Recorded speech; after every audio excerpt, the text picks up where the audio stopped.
Capítulo 25. A noite foi relativamente tranquila. Pouco antes das 5, Clarice acordou ofegante e com muita febre. Theo controlou a situação com antipiréticos, antibióticos e Tiolax. A manobra havia sido um sucesso. Ele sabia, mas estava tão ansioso para que Clarice acordasse que não conseguiu dormir.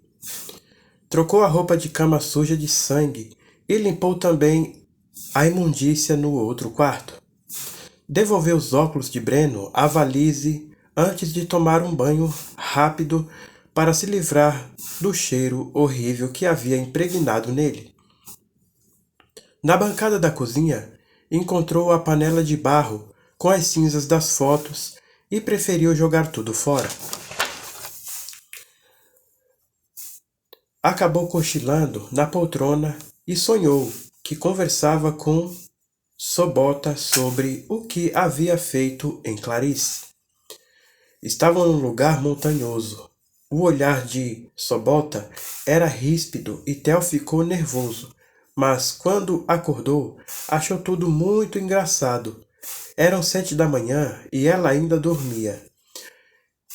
Ele testou seus sinais vitais. A febre havia diminuído. Decidiu vesti-la, mas o vestido preto que escolheu, o mesmo que ela havia usado com Breno na noite do concerto, era muito justo e poderia machucá-la. Ficou em dúvida entre outros dois, mais largos, e optou por um de flores silvestres. Era muito bom estar no controle outra vez. Quis preparar o café da manhã, mas estava limitado pelos ingredientes disponíveis. Colocou água para ferver e lamentou que não pudesse fazer mingau. Patrícia gostava do mingau que ele fazia, com um toque de canela e cardamomo. E ele sabia que Clarice iria adorar também. Quando escolhia entre biscoitos de maisena ou torradas para acompanhar o café, um baque estrondoso veio do quarto. Theo correu para a porta e viu Clarice caída no chão, enrolada nos lençóis e muito assustada. Sem dizer nada, ele foi até ela, pegou-a pelas axilas e tentou colocá-la de volta na cama. O movimento era difícil, pois ela urrava e se contorcia. Fica calma, ele pediu. Tomou impulso e conseguiu erguê-la finalmente. Buscou analgésicos na gaveta. A dor de Clarice devia ser tão intensa que ele preferia não pensar muito naquilo. Sentou na beira da cama e esperou alguma reação. Clarice havia acordado em silêncio e, em vez de chamar por ele, tentara se levantar sozinha. Estava pálida como um defunto. Parecia abalada por algum segredo muito pessoal. Os olhos encaravam a cortina que ele havia fechado mais cedo para protegê-la do sol. "O que está acontecendo?" Theo perguntou. Ela tremeu e começou a chorar, mas não de modo bobo como das outras vezes. Era um choro convulsivo e intenso. Quando ergueu a cabeça, havia uma fenda escura em seu olhar e ele soube que algo de primordial havia morrido nela. "Não consigo sentir minhas pernas, Theo." Ele expressou a surpresa que tanto havia ensaiado diante do espelho. "Como assim?" Ela levantou o tórax com o auxílio dos braços. Queria ficar sentada na cama, mas não conseguia sozinha. "Tento mexer as pernas, fixo o pensamento nisso, mas elas não me obedecem." Era horrível que não parasse de chorar.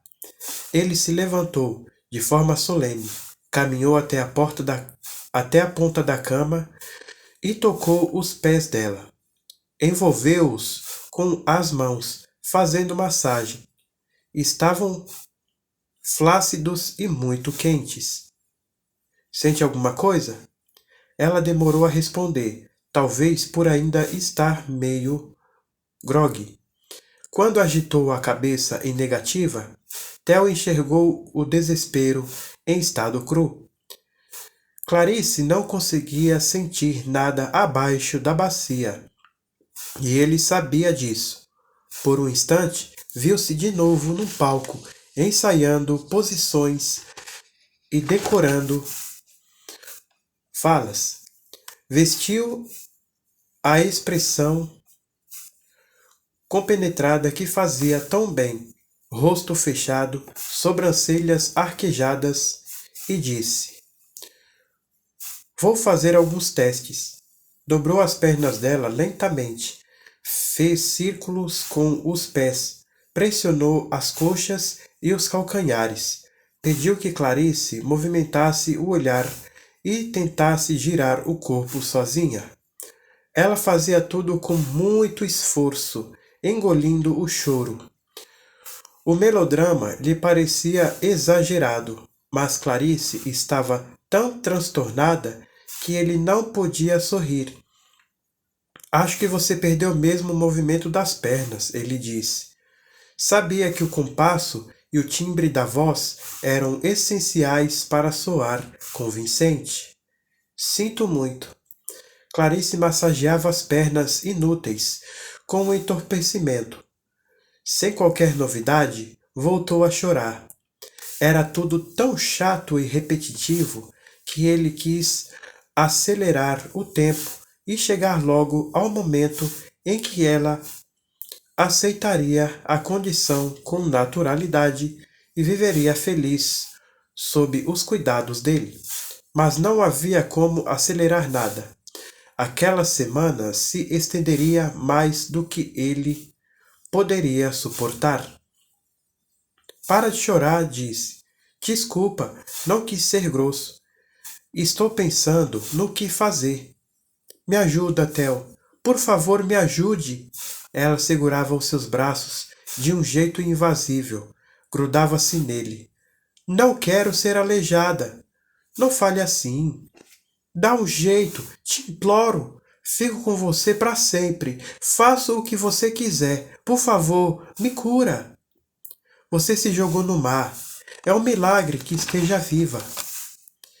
Ele estava nervoso e preferia não conversar com ela naquele estado. Quis sedá-la, mas não tinha uma desculpa para isso. Não consigo mais andar. Eu cuido de uma mãe assim, você sabe. Talvez você consiga se recuperar com a fisioterapia, ele disse, ainda que soubesse que fisioterapia não prestaria para nada. Quero andar agora. Clarice abria muito os olhos e encarava as pernas, como se pudesse obrigá-las a alguma coisa. No instante seguinte, seu tronco caiu para a frente. A cabeça se inclinou levemente e ela vomitou. Colocou as mãos sobre a barriga, gritando alto. Theo se levantou para buscar roupa e lençol novo. Era um alívio sair do quarto e ele demorou propositadamente no varal, como se escolhesse o lençol mais seco, o que era absurdo, pois agora só havia um. Os gritos dela não chegavam à parte externa, o que também diminuía a sensação de claustrofobia. Antes de voltar ao quarto, ele colocou a cadeira da cozinha debaixo do chuveiro. Você precisa de um banho, disse a Clarice. Ela estava coberta de suor e tinha vomitado os analgésicos. Movia o corpo debilmente, pressionando a lombar. Theo afastou o lençol e tentou erguê-la da melhor forma possível, ainda que não houvesse muitas possibilidades, pois ela estava mole como uma boneca de pano.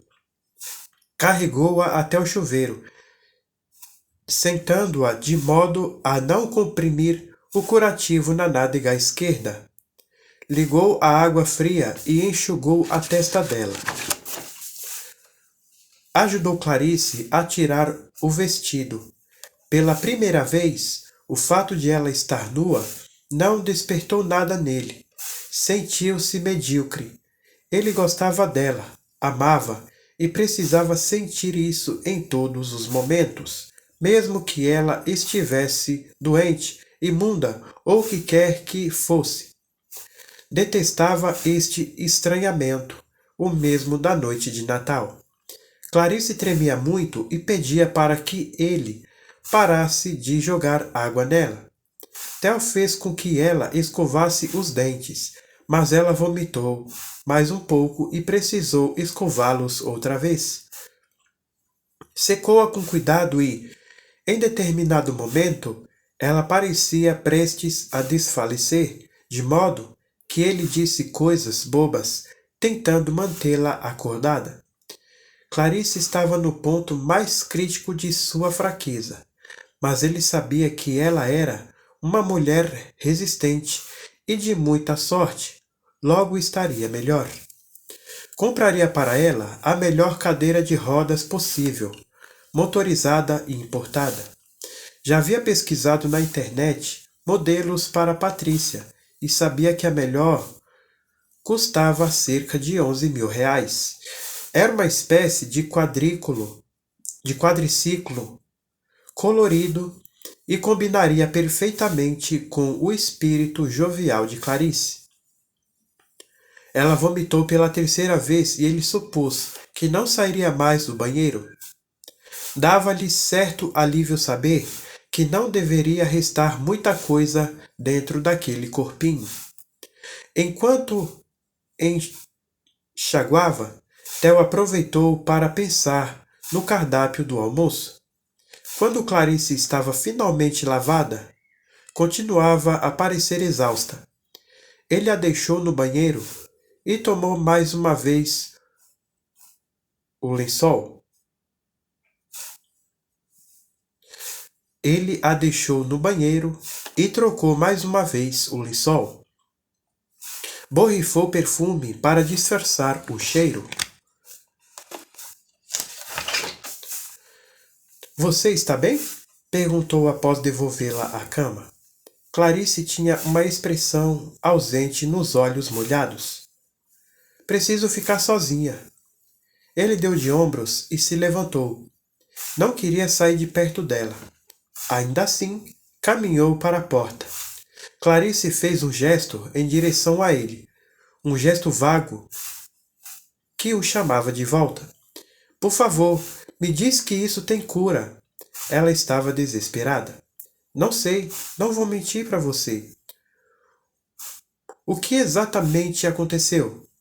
Você se afogou e as ondas devem ter te empurrado na direção das pedras, ele disse. Tem um corte profundo nas suas costas e outro na sua nádega. O fato de você não sentir as pernas desde a altura da lombar significa que lesionou a coluna. O ferimento nas costas confirmava isso, mas não consegui ver nada. Você estava sangrando muito e tudo o que fiz foi suturar. Clarice balançava a cabeça de modo tolerante, como se tentasse visualizar a cena. Acho que a pedra era bem pontiaguda, ele acrescentou. Como você tirou as algemas? Você tinha baixado minhas mãos e as chaves estavam na mesa de cabeceira.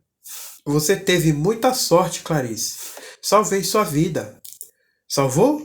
Ela tinha um olhar perturbadoramente inexpressível. Não chorava uma lágrima sequer. Eu quero morrer, e você não vai conseguir me pedir para sempre. Theo se levantou, transtornado, e bateu a porta do quarto com força. Entrou no chuveiro, ligando o jato d'água contra seu rosto. A admiração que sentia por Clarice virava preocupação. Estava com muita raiva dela e sabia que se voltasse ao quarto naquela hora, acabaria por machucá-la. Sua raiva era apenas indignação, ele concluiu, indignação em todos os sentidos. Pensava nas coisas que dissera a ela e nas coisas que ela dissera a ele. Clarice insistia em gostar do infeliz que tinha morrido, mas continuava muito vivo em sua mente. O modo como havia agido confirmava o desequilíbrio mental. Servir carne estragada, queimar fotos, efetivamente praticar torturas. Clarice precisava ser protegida de si mesma. Theo entendia que ela estivesse sofrendo, mas não estava nem um pouco arrependido do que tinha feito. No fim das contas, foi para o bem dela.